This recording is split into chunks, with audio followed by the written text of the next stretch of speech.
विष्णुଙ୍କ भक्त अटंती तेबे आपण चंदन गोरचना केशर आदि तिलक उत्तम अटे।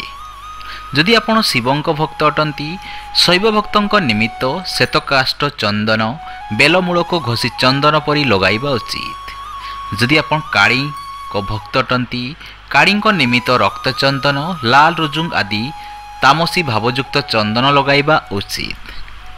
रुद्र निमित्त श्वेत चंदन सिंदूर चंदन जो रुद्र सिद्धि हुए ताहा तिलक करिबा उचित। समस्त देवादेवी निमित्त चंदन सिंदूर कला आदि तिलक करिबा उचित।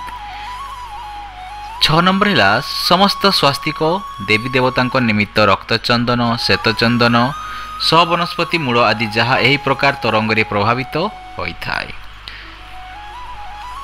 तांत्रिक अभिचार निमित्त 21